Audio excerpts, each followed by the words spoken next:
gone and done it. They've arrested Julian Assange.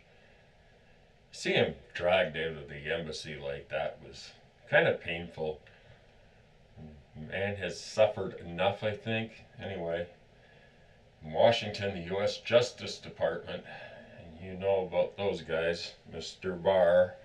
In Washington, the U.S. Justice Department accused Assange of conspiring with former U.S. Army intelligence analyst Chelsea Manning to break into a classified government computer at the Pentagon.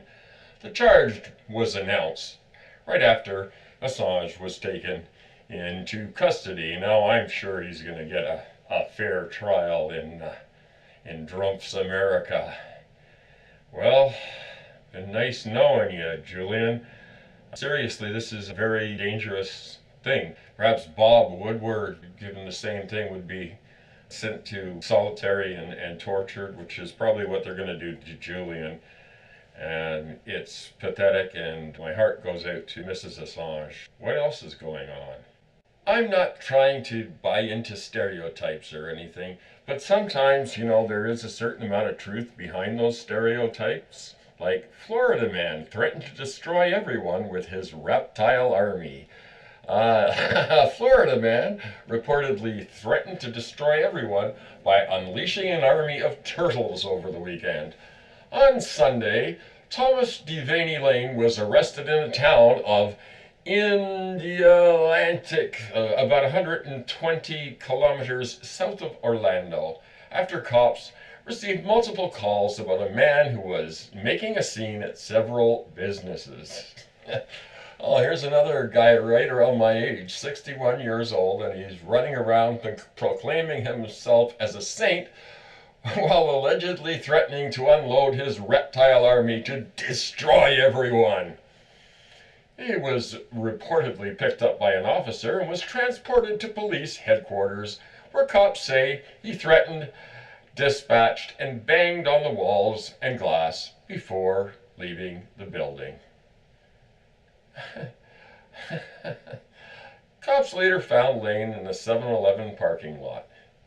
I think that would make a great documentary, is just somebody park a camera outside a 7-Eleven and for 24 hours and watch the goings on. So that's the Florida man story for you, courtesy of that wonderful beacon of journalism, the Toronto Sun. This just off the wire. A firefighter went into a store nude to buy a soda. In Middletown, Rhode Island, a firefighter who police say walked naked into a Rhode Island convenience store on a dare has been placed on leave.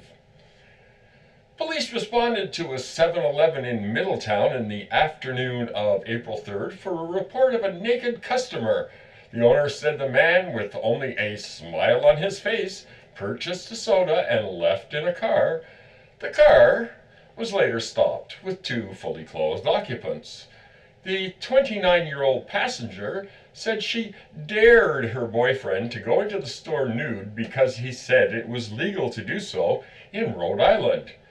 Police say 60-year-old John Walsh of Linfield, Massachusetts, was charged with disorderly conduct. So, I don't know if it's legal or not, but he got charged, so.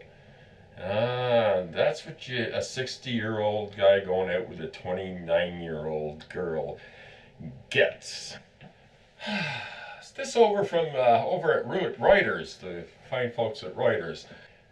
From New York, it's acceptable to sell French fries that are not made in France, but a new lawsuit says it's not acceptable to sell potato skin snack chips that are not made from potato skins. A New York woman on Wednesday sued TGI Fridays in a proposed class action suit, claiming that the company, known for its restaurants, misleads consumers by selling potato skins snacks that only contain potato flakes and potato starch, but no skins. So they have no skin in the game. This makes me so angry. Potato skins. Those are things that once you scoop out and eat the baked potato that nobody eats, and somebody ingenious found a way to market it and say, hey, here you go, have the skin. It's sure it was garbage, but you can have that, and we'll charge you for it, and it'll be a gourmet delight. The presence of potato skins imparts a further value in the eyes of reasonable consumers, according to the complaint filed in Manhattan Federal Court, which seeks unspecified damages. So, no potato skins and class action suit. Everybody get on board the potato skin train. Black potato, almighty black potato, almighty black potato, almighty black potato, black potato. A woman was arrested in Crossville, Tennessee after allegedly riding an electric shopping scooter from Walmart to the Waffle House down the road. Crossville police said the 45-year-old Sally Selby was charged with theft after officers pulled her over driving in the slow lane down Main Street. I see. She said she got the cart from Walmart and was driving it to Waffle House to get a cup of coffee. Walmart employees confirmed that the cart belonged to them. Investigators said surveillance video showed her enter the store and begin shopping with the scooter. She then exited and drove through the parking lot, police said. The scooter was later returned to the store. Well, if you just don't have transportation, what are you going to do? You want a cup of coffee at the Waffle House? You gotta get there from Walmart? I don't know. Apparently she ripped the lights off it or something to make it look like hers, so I guess maybe her intentions weren't all entirely honorable. So I thought I'd do some of these stories just to lighten the mood a little bit. Kind of upsetting what's happening to Julian Assange. I don't care which side of the political divide you are on. This is really scary Big Brother stuff, and I feel extremely sorry for Julian and his family, and hopefully this won't deter other journalists from publishing things that they're not supposed to have, because you can't tell people what's really happening, because if you tell people what's really happening, the powers that be tend to get very upset about that. I just read a news story about a report from the OECD saying that millennials are increasingly being squeezed out of the middle class. Well, yeah, that's true, and I think everybody along with millennials are just facing some of the toughest stuff they had to face. Well,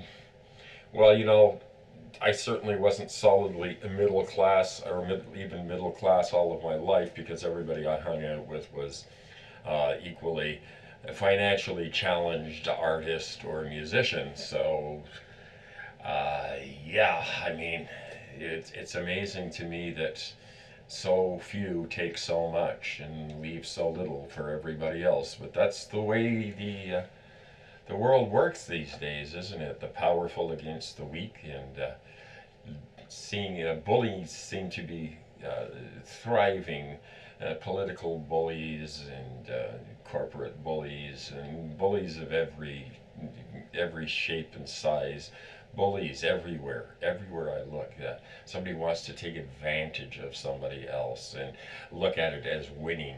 And this is the kind of culture that we have developed in this capitalist dog-eat-dog system that we find ourselves mired in.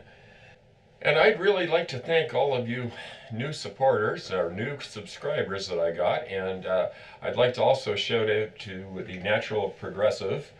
Check out the Natural Progressive on YouTube. It's not hard to do, and it's an excellent channel, and basically another decent human being offended by the injustices in the world, and as we all are, and we will continue to speak out. Even if our voice tends to shake at times, or even if the rednecks don't like it. Tough. Anyway, thank you very much for your help, and I'd also be Remiss if I did not thank my friend Torstein over in Greenland for running a little promo for my channel, which brought in some more subscribers, so I really do appreciate that. And incidentally, I looked up some stuff on Greenland, and it was very educational for me. And I think, hey, as everything goes south, maybe Greenland is probably the place to be. But I don't know. Who knows? There's nowhere safe anymore. Still experiencing the whiplash weather back and forth. I have my daffodils blooming, and this morning they were all knocked down by ice pellets. So I guess it's not as bad as some parts of the globe. Weather is unpredictable and will continue to be increasingly unpredictable over the next few years, culminating in massive die-offs and extinctions, which is already happening, and the governments of the world do not tell you how dire the situation is because they really don't have any idea what to do about it anyway. Anyway, that's the Veg Show. I hope you enjoyed it. I'm going to try uploading a bit more. If I see growth in my channel, then I'm more motivated to make videos. But it's sat with, like, I don't know. It's funny. I always get to the point where I think I'm gonna just leave it behind because it gets too frustrating after all these years of no growth in the channel. And I was looking at my last video stats, and they look bad and going down. And I thought, okay, I'm gonna stop. And then I got all these new subscribers, so now I'm motivated to keep going. So as long as there's something happening on this channel, I will keep it going for the very wonderful people that I've come to know and love through this channel and through YouTube in general. And there's too many to mention. Also, shout out to Cindy over at the revolutioncontinues.com blogspot. Go and check it out. Every Tuesday it comes out of Toledo, Ohio, the most progressive blog spot in the Ohio Valley, or the entire continent. I don't know, but it's really good, and check it out. And she needs more contributors and more support. So with Google Plus shutting down, of course, her readership has continued to go down. Plus, I think there's hackers and stuff that have attacked the site. And go and support the revolutioncontinues.com. So the revolution will continue, in spite of it feeling like a lost cause at times.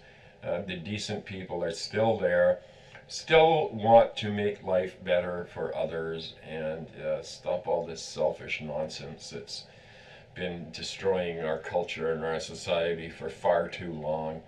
Let's get back to looking after each other, taking care of each other, being good to each other. That's about all we can do, right?